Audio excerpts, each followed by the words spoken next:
कुछ चीजें हमें अपने जीवन में स्वयं ही मिल जाती हैं, जैसे आग के पास जाने से हमें गर्मी का अनुभव होता है।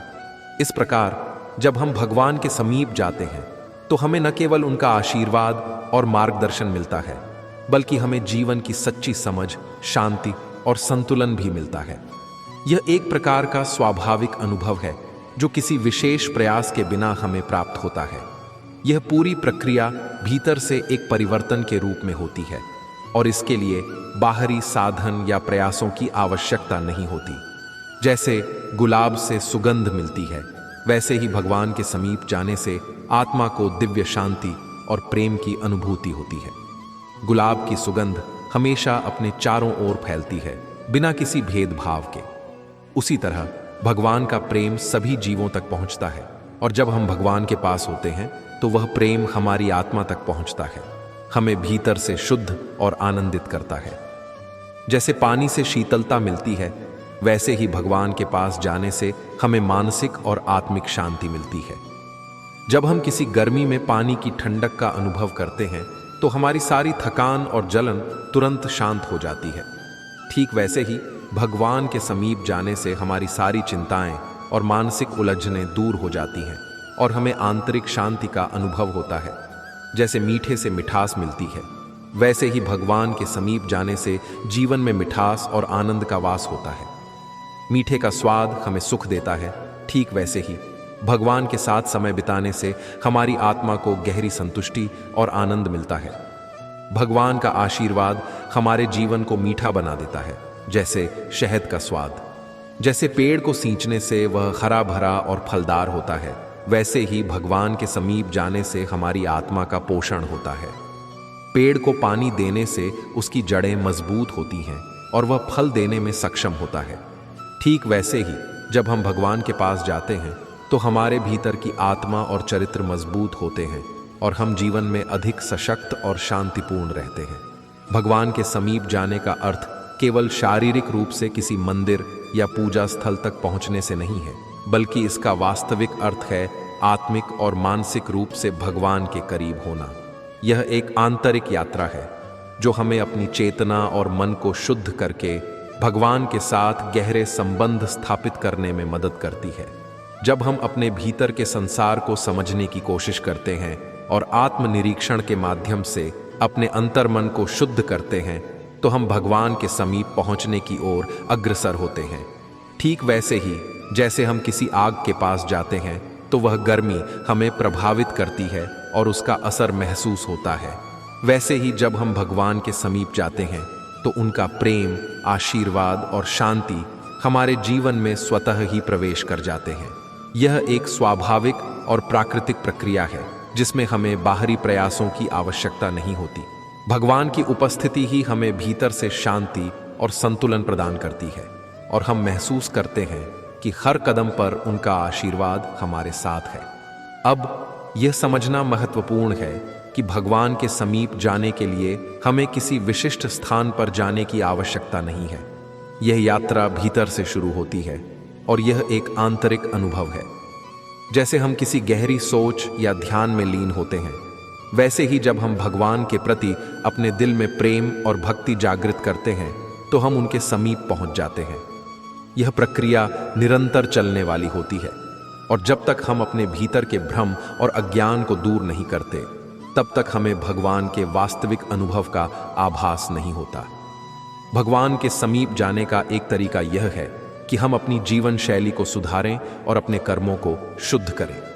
हम जिस तरह से अपने दैनिक जीवन में कार्य करते हैं, वह हमारे भगवान के समीप जाने के मार्ग को प्रशस्त करता है। यदि हम अपनी जीवन शैली में विनम्रता, सत्यता, करुणा और भक्ति को अपनाते हैं, तो भगवान के समीप जाने का मार्ग अपने आप खुल जाता है। इसके अलावा यह भी महत्वपूर्ण है कि हम अपने विचारों को शुद्ध करें।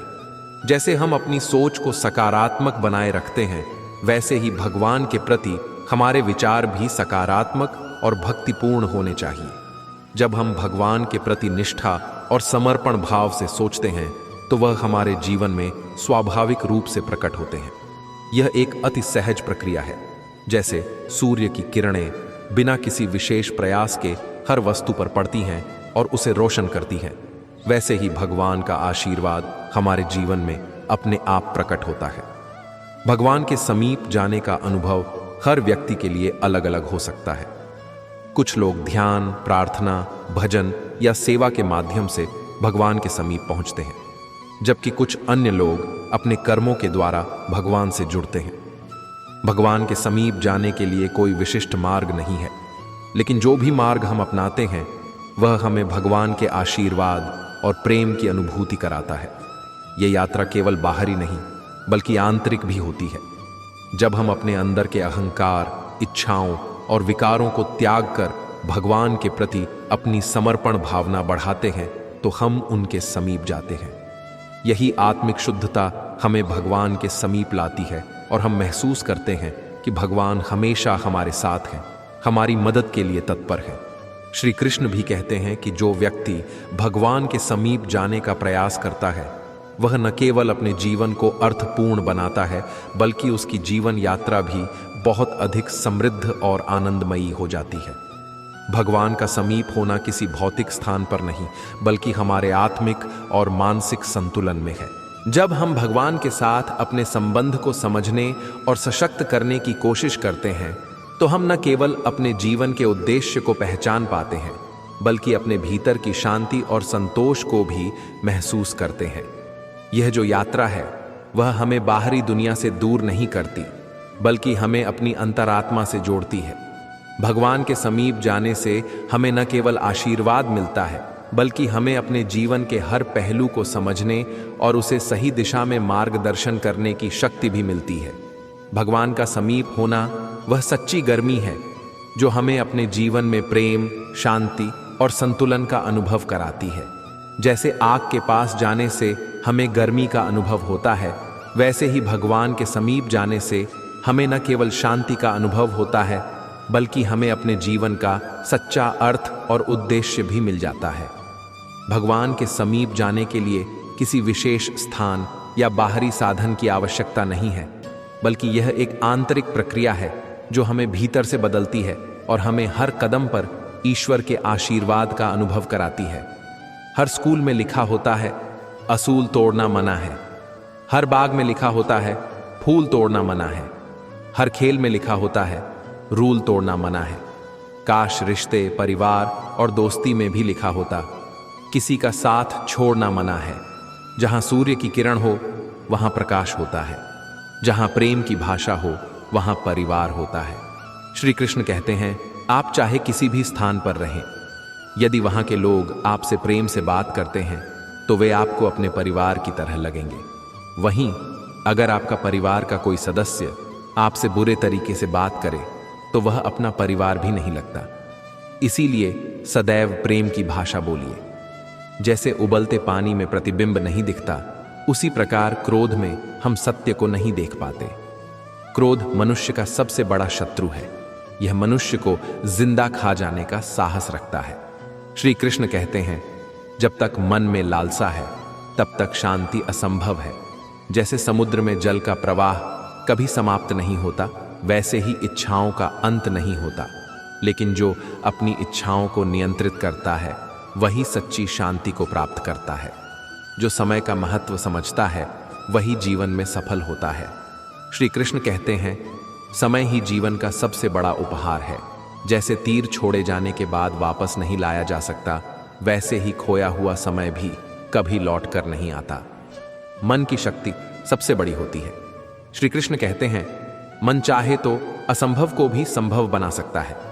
जैसे पत्थर पर निरंतर पानी की बूंदें गिरने से वह घिस जाता है, वैसे ही मन के दृढ़ निश्चय से हर बाधा दूर हो जाती है। जो दूसरों को दोष देता है वह अपनी शक्ति को खो देता है।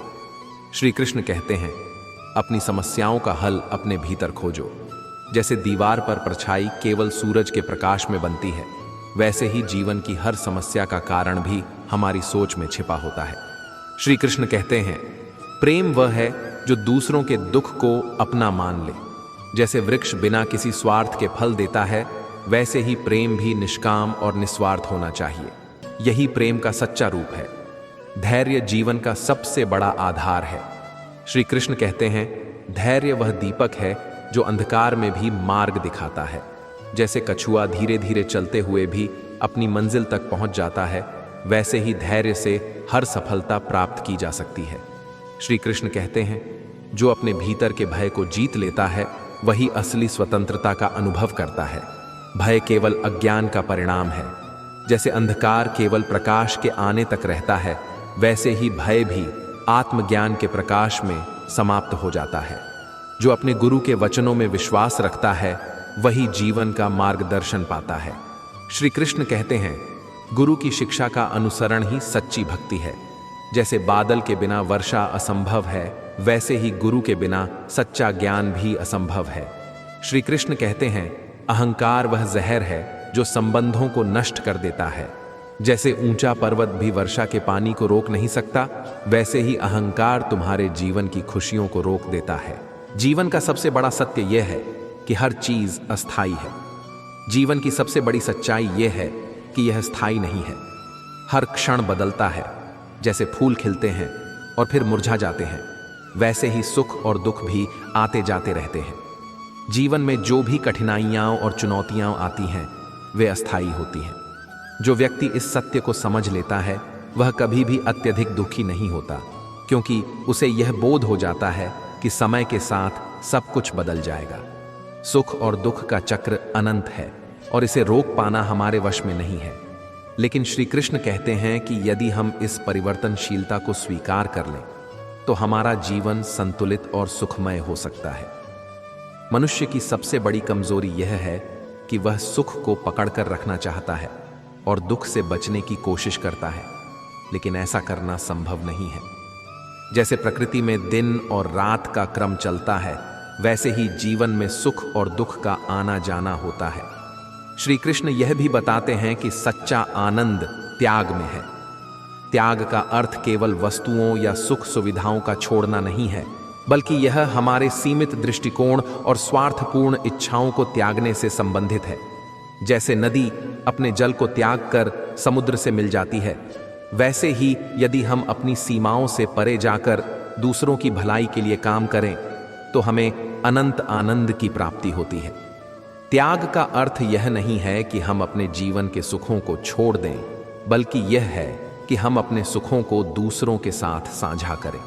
श्री कृष्ण का कहना है कि जो व्यक्ति दूसरों की प्रशंसा करता है वह अपने मन को शुद्ध करता है।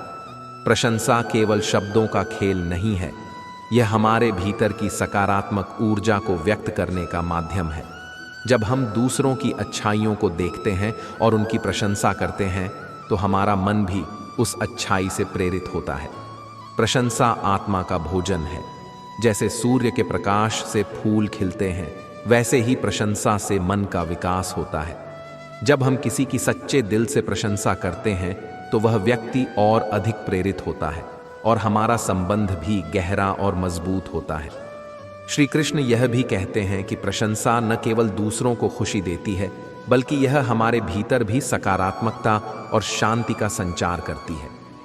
जब हम दूसरों की सराहना करते हैं तो हमारे मन में ईर्ष्या, क्रोध और द्वेष के भाव समाप्त हो जाते हैं। यह हमारे हृदय को हल्का और निर्मल बनाता है। प्रशंसा करना एक कला है और इसे सच्चे हृदय से करना चाहिए। झूठी या दिखावटी प्रशंसा केवल मन में भ्रम पैदा करती है, लेकिन जब हम किसी की सच्चाई से प्रशंसा करते हैं तो वह हमारी आत्मा को भी तृप्त करती है। जीवन में हर अनुभव हमें कुछ न कुछ सिखाने आता है। सुख हमें कृतज्ञता और आनंद का पाठ सिखाता है, जबकि दुख हमें सहनशीलता और धैर्य का। श्री कृष्ण कहते हैं कि हमें जीवन के हर पहलू को स्वीकार करना चाहिए और इसे सीखने का माध्यम बनाना चाहिए।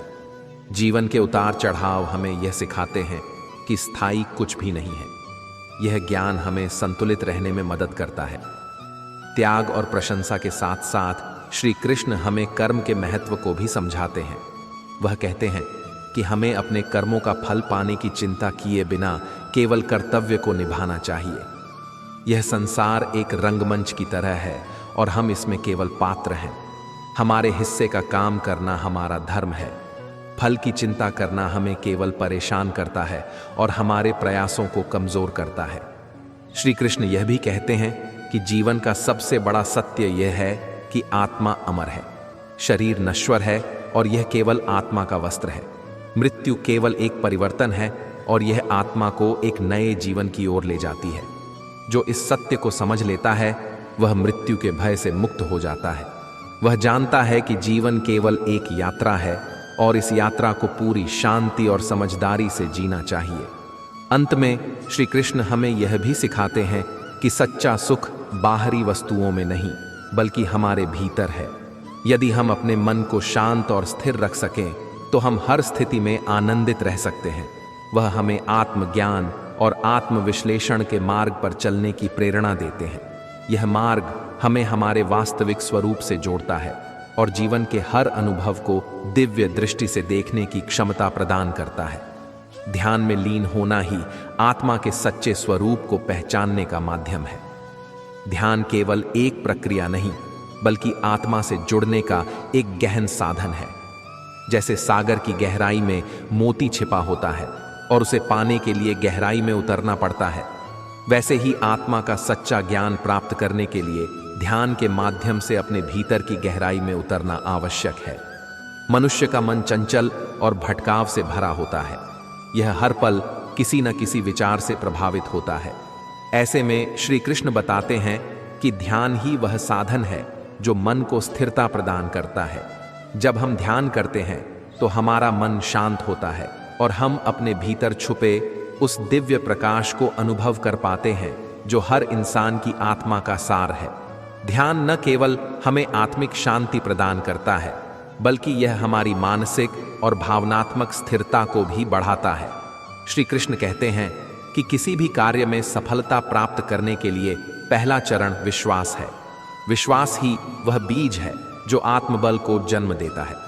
जैसे एक छोटे से बीज में विशाल वृक्ष बनने की क्षमता छिपी होती है, वैसे ही विश्वास से असंभव कार्य भी संभव हो जाते हैं। विश्वास केवल बाहरी घटनाओं पर निर्भर नहीं करता बल्कि यह हमारे भीतर की ऊर्जा और आत्मबल को जागृत करने का माध्यम है। जब हम किसी कार्य को पूरे विश्वास के साथ करते हैं तो हमारी आंतरिक शक्ति सक्रिय हो जाती है और हम हर चुनौती का सामना करने में सक्षम हो जाते हैं। श्री कृष्ण के अनुसार विश्वास का अर्थ है अपने आप पर, अपने कर्मों पर और परमात्मा पर भरोसा रखना। जब मनुष्य अपने भीतर के विश्वास को पहचान लेता है तो वह असंभव को भी संभव बना सकता है। यह विश्वास ही है जो हमारी सीमाओं को तोड़कर हमें असीमित संभावनाओं की ओर ले जाता है। लेकिन यह भी सच है कि विश्वास को बनाए रखना आसान नहीं है। जीवन की कठिनाइयों और असफलताओं के कारण हमारा विश्वास अक्सर डगमगा जाता है। ऐसे में श्री कृष्ण हमें सिखाते हैं कि विश्वास को बनाए रखने के लिए धैर्य और समर्पण आवश्यक है। ध्यान और विश्वास दोनों ही आत्मा को सशक्त बनाने के साधन हैं। जब हम ध्यान के माध्यम से अपनी आत्मा से जुड़ते हैं तो हमें अपने भीतर की अपार ऊर्जा का एहसास होता है, और जब इस ऊर्जा को विश्वास के साथ मिलाया जाता है तो यह हमें अपने जीवन के उद्देश्यों को पूरा करने की शक्ति प्रदान करता है। श्री कृष्ण कहते हैं कि मनुष्य को अपने कर्मों पर ध्यान केंद्रित करना चाहिए, न कि उनके परिणामों पर। जब हम परिणाम की चिंता छोड़कर पूरी निष्ठा और विश्वास के साथ कर्म करते हैं तो सफलता स्वयं हमारे पास आ जाती है। जीवन में जो भी उपलब्धियां और असफलताएं मिलती हैं वे सब हमारे विश्वास और कर्म के आधार पर ही तय होती हैं। लेकिन श्री कृष्ण यह भी बताते हैं कि सफलता और असफलता दोनों ही अस्थायी हैं। सच्चा सुख और शांति केवल आत्मज्ञान में है। ध्यान के माध्यम से जब हम अपने सच्चे स्वरूप को पहचानते हैं तो हम जीवन के हर पहलू को एक नई दृष्टि से देखना शुरू कर देते हैं। यह दृष्टि हमें यह समझने में मदद करती है कि हर घटना, चाहे वह सुखद हो या दुखद, हमें कुछ न कुछ सिखाने आती है। श्री कृष्ण का यह भी कहना है कि जीवन में हर कार्य को एक यज्ञ के रूप में देखना चाहिए। यज्ञ का अर्थ केवल हवन या पूजा नहीं है, बल्कि यह अपने कार्यों को समर्पण और निष्काम भाव से करने का प्रतीक है। जब हम अपने कार्यों को किसी स्वार्थ या परिणाम की अपेक्षा के बिना करते हैं तो वह कार्य एक यज्ञ बन जाता है। इस प्रकार के कर्म से न केवल हमारे जीवन में संतुलन आता है बल्कि यह हमें आत्मा के गहरे आनंद का अनुभव भी कराता है। श्री कृष्ण के अनुसार ध्यान के माध्यम से मनुष्य अपनी आत्मा की दिव्यता को पहचान सकता है। जब हम ध्यान करते हैं तो हम अपने भीतर के उस शाश्वत सत्य को अनुभव करते हैं जो सभी सांसारिक झंझटों से परे है। ध्यान हमें यह समझने में मदद करता है कि हमारा वास्तविक स्वरूप शरीर, मन या इंद्रियों तक सीमित नहीं है। हम उस असीम और अनंत ऊर्जा का हिस्सा हैं जो इस पूरे ब्रह्मांड को चलाती है। श्री कृष्ण यह भी कहते हैं कि विश्वास केवल कर्मों तक सीमित नहीं है, बल्कि यह हमारे जीवन की हर स्थिति में हमारी सोच और दृष्टिकोण को भी प्रभावित करता है। जब हम जीवन में किसी चुनौती का सामना करते हैं तो विश्वास ही हमें उस चुनौती से पार पाने की शक्ति देता है। यह विश्वास हमें बताता है कि हर कठिनाई अस्थायी है और उसके पीछे कोई न कोई गूढ़ कारण छिपा है। जब हम इस दृष्टि से जीवन को देखते हैं तो हम हर परिस्थिति में सकारात्मकता बनाए रख सकते हैं। ध्यान और विश्वास के साथ साथ श्री कृष्ण हमें आत्मस्वरूप के प्रति जागरूक रहने का महत्व भी सिखाते हैं। आत्मा का ज्ञान हमें जीवन की क्षणभंगुरता का बोध कराता है और हमें यह समझने में मदद करता है कि सच्चा सुख बाहरी वस्तुओं में नहीं बल्कि हमारे भीतर है।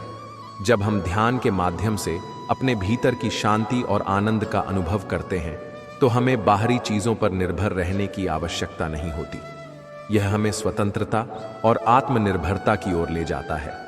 जो व्यक्ति दूसरों के दुख को समझता है और उनके दुख को दूर करने का प्रयास करता है, वही सच्चे अर्थों में मानव कहलाने योग्य है। मनुष्य का जीवन केवल अपने लिए नहीं है, यह दूसरों के लिए भी है।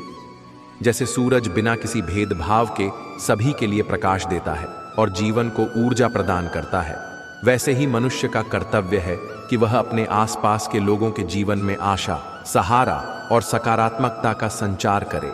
दूसरों के दुख को समझने और उनका समाधान करने के लिए संवेदनशीलता और करुणा की आवश्यकता होती है। श्री कृष्ण यह सिखाते हैं कि हर व्यक्ति के भीतर यह क्षमता है कि वह दूसरों की सहायता करे। जब हम दूसरों के दर्द को महसूस करते हैं और उनके जीवन को बेहतर बनाने का प्रयास करते हैं तो हमारा जीवन भी सार्थक और सुखद बनता है। सेवा का यह भाव आत्मा को शुद्ध करता है और मनुष्य को उसके वास्तविक स्वरूप से जोड़ता है।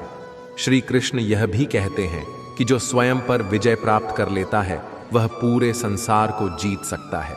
इसका अर्थ यह है कि हमारी सबसे बड़ी लड़ाई बाहरी दुनिया के साथ नहीं बल्कि अपने भीतर के विकारों और कमजोरियों के साथ होती है। जब हम अपने क्रोध, लालच, ईर्ष्या और अहंकार जैसे विकारों पर काबू पा लेते हैं तो हम सच्चे अर्थों में विजयी हो जाते हैं। यह आत्मनियंत्रण ही मनुष्य को महान बनाता है। आत्मविजय के लिए श्री कृष्ण आत्म संयम का महत्व समझाते हैं। जैसे आग में तपने से सोना शुद्ध और अधिक चमकदार बनता है, वैसे ही आत्म संयम से मनुष्य का चरित्र निखरता है। आत्म संयम का अर्थ है अपनी इच्छाओं, भावनाओं और विचारों को नियंत्रित करना। जब हम अपने मन और इंद्रियों को नियंत्रण में रखते हैं तो हम अधिक जागरूक और स्थिर हो जाते हैं। यह स्थिरता हमें सही निर्णय लेने और अपने जीवन को सही दिशा में ले जाने में मदद करती है। श्री कृष्ण कहते हैं कि आत्म संयम न केवल व्यक्ति के चरित्र को मजबूत बनाता है बल्कि यह उसे अपने जीवन के उद्देश्यों को प्राप्त करने में भी सक्षम बनाता है। आत्म संयम का अभ्यास करने से मनुष्य अपने भीतर की शक्ति और शांति का अनुभव करता है। यह शक्ति उसे हर परिस्थिति में धैर्य और समझदारी से काम लेने की प्रेरणा देती है।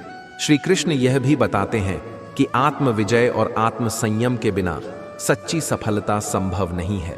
बाहरी दुनिया में सफलता केवल अस्थायी होती है, लेकिन जब हम अपने भीतर की कमजोरियों को दूर कर लेते हैं तो यह सफलता स्थायी और सार्थक बन जाती है। आत्म विजय के माध्यम से ही हम अपने जीवन को ऊंचाइयों तक ले जा सकते हैं और दूसरों के लिए प्रेरणा का स्रोत बन सकते हैं। दूसरों की मदद करना और अपने भीतर के विकारों पर नियंत्रण पाना, ये दोनों ही मनुष्य को उसके जीवन का सच्चा अर्थ समझने में मदद करते हैं। श्री कृष्ण यह सिखाते हैं कि सच्ची मानवता वही है जो दूसरों के जीवन में सकारात्मक बदलाव लाए और स्वयं को बेहतर बनाने की दिशा में निरंतर प्रयास करे। जब हम इस दृष्टिकोण से जीवन जीते हैं तो हमारा जीवन न केवल हमारा बल्कि पूरे समाज का कल्याण करने वाला बनता है। सच्चा सुख केवल अपने लिए कुछ पाने में नहीं बल्कि उसे दूसरों के साथ बांटने में है। जैसे दीपक अपने प्रकाश से अंधकार को दूर करता है, वैसे ही परोपकार मानव जीवन को अर्थपूर्ण और महान बनाता है। परोपकार का अर्थ केवल दूसरों की मदद करना नहीं है। यह एक ऐसा भाव है जो हमारे हृदय को प्रेम और करुणा से भर देता है। जब हम दूसरों की मदद करते हैं तो हम न केवल उनके जीवन को बेहतर बनाते हैं, बल्कि अपने जीवन में भी शांति और संतोष का अनुभव करते हैं। श्री कृष्ण यह सिखाते हैं कि परोपकार मनुष्य के चरित्र को उज्ज्वल बनाता है। यह केवल भौतिक सहायता तक सीमित नहीं है, यह मानसिक, भावनात्मक और आध्यात्मिक सहायता का भी प्रतीक है। जब हम किसी को सहारा देते हैं तो हम उनके जीवन में आशा और उत्साह का संचार करते हैं। परोपकार का यह भाव हमें हमारे अहंकार से मुक्त करता है और हमें दूसरों के साथ गहराई से जोड़ता है। श्री कृष्ण कहते हैं कि जो अपने दोषों को स्वीकार करता है वही सच्चे सुधार की ओर पहला कदम उठाता है। आत्म सुधार का मार्ग आत्म स्वीकृति से शुरू होता है। जब हम अपने भीतर झांक कर अपने दोषों और कमजोरियों को पहचानते हैं, तभी हम उन्हें सुधारने की दिशा में प्रयास कर सकते हैं। आत्म स्वीकृति एक साहसिक कदम है, क्योंकि यह हमें अपने भीतर के अंधकार का सामना करने के लिए प्रेरित करती है। लेकिन यही वह कदम है जो हमें आत्मज्ञान और आत्मविकास की ओर ले जाता है। आत्मनिरीक्षण, जैसा कि श्री कृष्ण बताते हैं, आत्म सुधार का सबसे महत्वपूर्ण साधन है। जैसे आईना हमारे चेहरे को दिखाता है और हमें अपनी कमियों को पहचानने में मदद करता है, वैसे ही आत्मनिरीक्षण हमारे भीतर छिपे दोषों और कमजोरियों को उजागर करता है। यह हमें अपने विचारों, भावनाओं और कार्यों का विश्लेषण करने का अवसर देता है। आत्मनिरीक्षण से हमें यह समझ में आता है कि हम किन गलतियों को बार बार दोहरा रहे हैं और उन्हें कैसे ठीक किया जा सकता है। यह एक निरंतर प्रक्रिया है जो हमें हर दिन बेहतर बनने में मदद करती है। जीवन में सुख और दुख एक सिक्के के दो पहलू हैं। यह सत्य हमें यह सिखाता है कि जीवन में हर परिस्थिति अस्थायी है। जैसे दिन के बाद रात आती है और फिर रात के बाद दिन, वैसे ही जीवन में हर कठिनाई के बाद सुख का समय अवश्य आता है। दुख और कठिनाइयां हमें जीवन के वास्तविक अर्थ को समझने का अवसर देती है।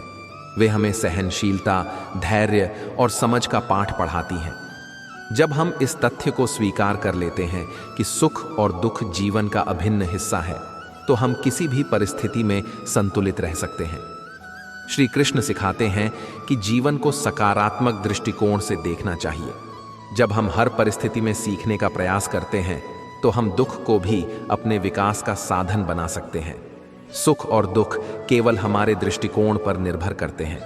जब हम हर स्थिति में शांति और संतोष का अनुभव करते हैं, तो हम जीवन के हर पहलू को एक नई दृष्टि से देख सकते हैं। जो अपने उद्देश्य पर केंद्रित रहता है, वही सच्ची विजय प्राप्त करता है। जीवन में केंद्रित रहना सफलता की कुंजी है। जब हमारा मन किसी एक लक्ष्य पर स्थिर होता है, तो हम उस लक्ष्य को पाने के लिए हर प्रयास करने में सक्षम होते हैं। जीवन में विकर्षण और बाधाएं हमेशा आती हैं, लेकिन जो व्यक्ति अपने लक्ष्य के प्रति समर्पित रहता है, वही उन बाधाओं को पार कर सकता है। केंद्रित रहने का अर्थ है अपनी ऊर्जा को सही दिशा में लगाना। जब हम अपने उद्देश्य के प्रति ईमानदार और समर्पित रहते हैं, तो हमारा हर कदम हमें सफलता की ओर ले जाता है। श्री कृष्ण यह सिखाते हैं कि जीवन में धैर्य और निरंतरता का बहुत महत्व है। जो व्यक्ति हर परिस्थिति में अपने लक्ष्य के प्रति अडिग रहता है, वही सच्चे अर्थों में विजयी होता है। जीवन केवल एक यात्रा नहीं, बल्कि आत्मा को समझने और विकसित करने का साधन है। परोपकार, आत्मस्वीकृति, आत्मनिरीक्षण और अपने उद्देश्य पर केंद्रित रहना, ये सभी गुण हमें जीवन को गहराई से समझने और उसे सार्थक बनाने में मदद करते हैं। जो व्यक्ति इन सिद्धांतों को अपने जीवन में अपनाता है, वह न केवल अपने जीवन को बेहतर बनाता है, बल्कि अपने आसपास के लोगों के जीवन को भी प्रेरित करता है। वे कहते हैं कि एकाग्रता वह अद्भुत शक्ति है जो असंभव को भी संभव बना सकती है। एकाग्रता केवल ध्यान केंद्रित करने का नाम नहीं, बल्कि अपने भीतर छुपी ऊर्जा को सही दिशा में लगाने का माध्यम है। जैसे सूर्य की बिखरी हुई किरणें साधारण होती हैं, लेकिन जब उन्हें लेंस के माध्यम से एकत्रित किया जाता है, तो वे आग उत्पन्न कर सकती हैं। इसी प्रकार जब मनुष्य अपनी ऊर्जा और ध्यान को केंद्रित करता है, तो वह जीवन की किसी भी चुनौती का सामना कर सकता है और अद्वितीय उपलब्धियां प्राप्त कर सकता है। श्री कृष्ण बताते हैं कि एकाग्रता केवल बाहरी सफलता के लिए नहीं, बल्कि आत्मा के विकास के लिए भी आवश्यक है। जब हम अपने विचारों और कार्यों में एकाग्रता लाते हैं, तो हम अधिक जागरूक और प्रभावी बनते हैं। एकाग्रता मन को स्थिरता प्रदान करती है और हमें अपने लक्ष्यों को स्पष्ट रूप से देखने में मदद करती है। यह हमारे जीवन को नई दिशा देती है और हमें हमारी संभावनाओं का एहसास कराती है। जीवन के हर पल को एक अवसर के रूप में देखना भी श्री कृष्ण के उपदेशों का महत्वपूर्ण हिस्सा है। वे कहते हैं कि संसार का हर क्षण हमारे लिए कुछ नया लेकर आता है। यह नया अवसर, नई शिक्षा और नई प्रेरणा का प्रतीक है। जैसे सूरज की पहली किरण अंधकार को मिटा देती है और चारों ओर प्रकाश फैलाती है, वैसे ही हर नया पल हमें अज्ञान से ज्ञान की ओर ले जा सकता है। लेकिन यह तभी संभव है जब हम इस नए पल का स्वागत करने के लिए तैयार हों। जीवन में हर क्षण को पूरी तरह से जीना और उसका उपयोग करना चाहिए। जब हम हर पल को एक अवसर के रूप में देखते हैं, तो हम उसमें छिपी संभावनाओं को पहचानने में सक्षम होते हैं। यह दृष्टिकोण हमें हर परिस्थिति में सकारात्मक और आशावादी बनाए रखता है। जीवन का हर पल हमें कुछ न कुछ सिखाने आता है, और जब हम इसे सीखने के लिए तैयार रहते हैं, तो हम अपने जीवन को अधिक समृद्ध और सार्थक बना सकते हैं। मोह से बंधे व्यक्ति के जीवन में सच्चा आनंद नहीं हो सकता। यह भी श्री कृष्ण के उपदेशों का एक महत्वपूर्ण संदेश है। मोह का अर्थ है उन चीजों से अटूट लगाव रखना जो क्षणभंगुर और अस्थायी हैं। यह लगाव हमें हमारे सच्चे स्वभाव और उद्देश्यों से दूर कर देता है। मोह से बंधा हुआ मनुष्य अपनी इच्छाओं और भौतिक सुखों में उलझा रहता है, जिससे वह सच्चे सुख और शांति का अनुभव नहीं कर पाता। श्री कृष्ण यह बताते हैं कि मोह केवल बाहरी वस्तुओं तक सीमित नहीं है। यह हमारे विचारों, भावनाओं और संबंधों में भी हो सकता है। जब हम किसी चीज या व्यक्ति से अत्यधिक लगाव रखते हैं, तो यह हमें मानसिक और भावनात्मक रूप से कमजोर बना देता है।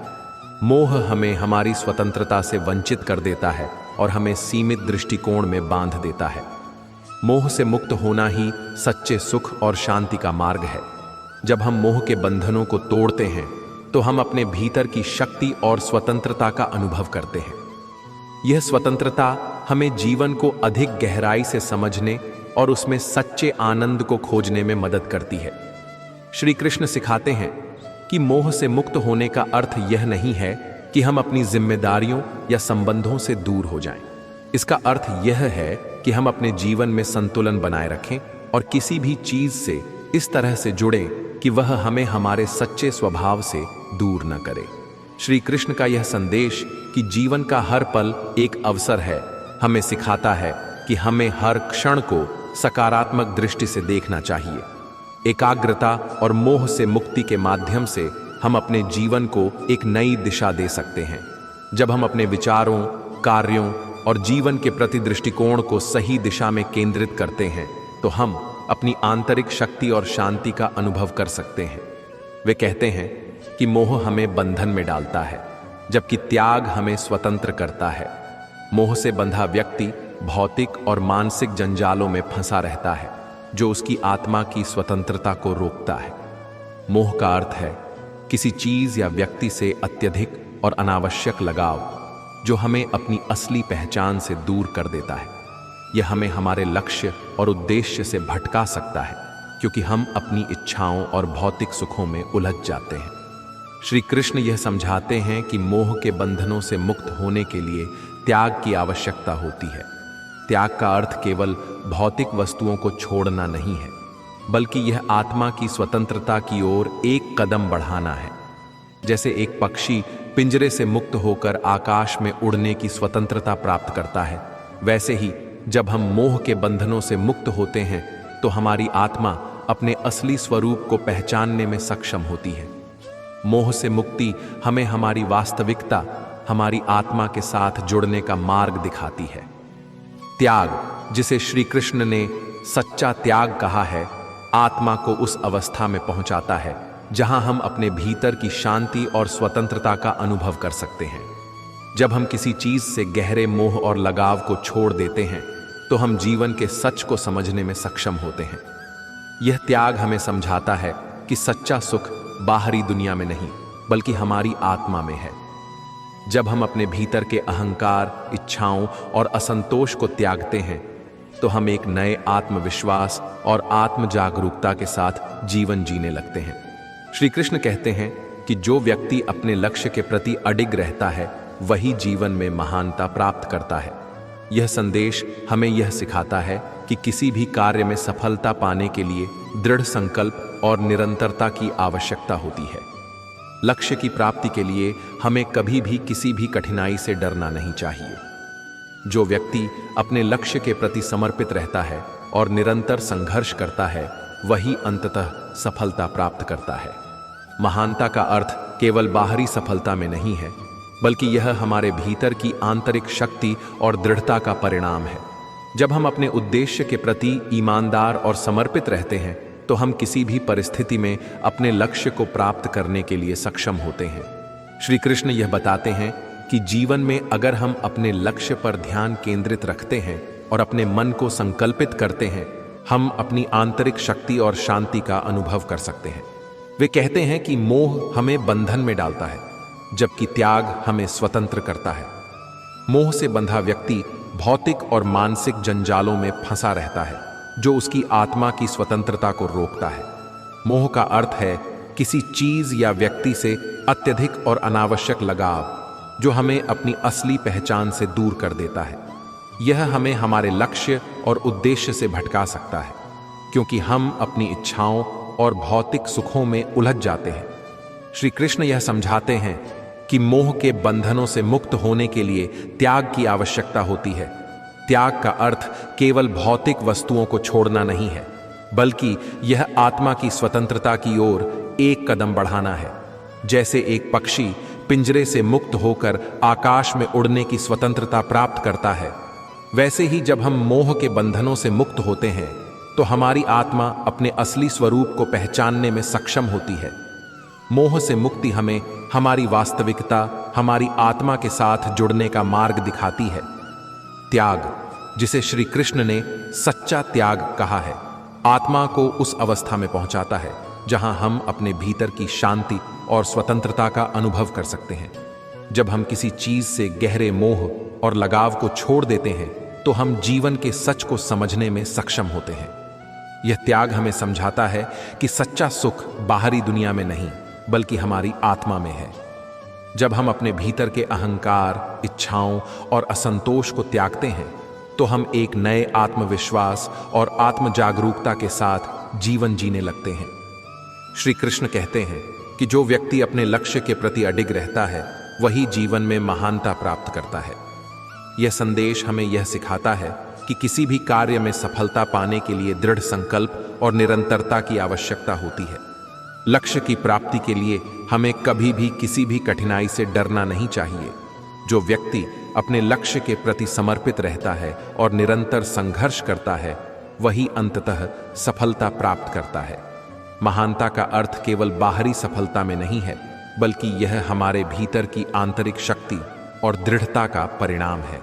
जब हम अपने उद्देश्य के प्रति ईमानदार और समर्पित रहते हैं तो हम किसी भी परिस्थिति में अपने लक्ष्य को प्राप्त करने के लिए सक्षम होते हैं। श्री कृष्ण यह बताते हैं कि जीवन में अगर हम अपने लक्ष्य पर ध्यान केंद्रित रखते हैं और अपने मन को संकल्पित करते हैं तो कोई भी कार्य असंभव नहीं होता। जीवन में महान बनने के लिए हमें अपनी आत्मा की आवाज सुननी होती है। हमारे भीतर एक अद्वितीय शक्ति है जो हमें हर कठिनाई को पार करने की क्षमता देती है। श्री कृष्ण का यह संदेश है कि हम अपने भीतर की शक्तियों का पूरी तरह से उपयोग करें और अपने लक्ष्य की ओर निरंतर बढ़ते रहें। जब हम अपने उद्देश्य में अडिग रहते हैं तो न केवल हम अपने जीवन में सफलता प्राप्त करते हैं बल्कि हम दूसरों के लिए भी प्रेरणा का स्रोत बन जाते हैं। श्री कृष्ण के उपदेशों में जीवन के महानतम सिद्धांत समाहित हैं जो हमें हर चुनौती से निपटने की शक्ति और मार्गदर्शन प्रदान करते हैं। वे कहते हैं कि धैर्य और समर्पण सफलता की कुंजी है। जीवन की हर कठिनाई और चुनौती को पार करने के लिए सबसे महत्वपूर्ण गुण धैर्य है। जैसे पानी की धारा चट्टानों को काटकर अपनी राह बना लेती है, वैसे ही हम भी यदि धैर्य और निरंतर प्रयास से अपने लक्ष्यों की ओर बढ़ते रहें तो कोई भी बाधा हमें रोक नहीं सकती। पानी की तरह जो अपने रास्ते में आने वाली हर बाधा को धीरे धीरे पार करता है, हमें भी जीवन की कठिनाइयों का सामना करते हुए निरंतर अपने उद्देश्य के प्रति समर्पित रहना चाहिए। धैर्य केवल समय की लंबाई नहीं, बल्कि भीतर की स्थिरता और साहस को दर्शाता है। यह वह शक्ति है जो हमें किसी भी संकट या असफलता के बावजूद शांत और स्थिर बनाए रखती है। श्री कृष्ण कहते हैं कि यदि हम धैर्य के साथ अपने उद्देश्य की ओर बढ़ते हैं और कभी भी हार मानने का नाम नहीं लेते, तो सफलता निश्चित रूप से हमारी होगी। हर संघर्ष, चाहे वह कितना भी कठिन क्यों ना हो, एक दिन समाप्त हो जाएगा और हम अपनी मंजिल तक पहुंचने में सक्षम होंगे। इसके साथ ही श्री कृष्ण यह भी बताते हैं कि दूसरों को माफ करना सीखना एक अत्यंत महत्वपूर्ण गुण है। क्षमा वह औषधि है जो न केवल दूसरों के घाव भरती है, बल्कि हमारे भीतर की कटुता और घृणा को भी समाप्त करती है। जब हम किसी को माफ करते हैं तो हम केवल उस व्यक्ति को नहीं, बल्कि अपने भीतर के तनाव और नकारात्मकता को भी समाप्त करते हैं। क्षमा से हमारा मन हल्का होता है और हम मानसिक शांति का अनुभव करते हैं। अक्सर हम अपने क्रोध, नफरत और आघात के कारण घुटन महसूस करते हैं। हम किसी व्यक्ति के द्वारा की गई गलतियों को बार बार अपने मन में लाते हैं और इससे हमारे भीतर उथल पुथल और तनाव पैदा होता है। लेकिन जब हम क्षमा करते हैं तो हम उस बोझ को अपने ऊपर से उतार फेंकते हैं और मन को शांति से भर देते हैं। यह हमें मानसिक स्वतंत्रता देता है और हमारी आंतरिक शक्ति को जागृत करता है। श्री कृष्ण का यह संदेश यह भी सिखाता है कि क्षमा केवल दूसरों के लिए नहीं है, बल्कि यह हमें अपनी आत्मा की शुद्धता की ओर भी ले जाती है। जब हम दूसरों को माफ करते हैं तो हम अपने भीतर सच्चे प्रेम और करुणा का अनुभव करते हैं। यह हमारी आत्मा को शुद्ध करता है और हमें जीवन में अधिक सकारात्मक दृष्टिकोण अपनाने की प्रेरणा देता है। अंत में श्री कृष्ण यह बताते हैं कि अपनी हार को स्वीकार करना भी एक प्रकार की विजय है। यह संदेश जीवन के सबसे महत्वपूर्ण सिद्धांतों में से एक है। अक्सर हम हार से डरते हैं और इसे असफलता मानते हैं, लेकिन श्री कृष्ण कहते हैं कि हार का सामना करना और उसे स्वीकार करना एक प्रकार की मानसिक सशक्तता है।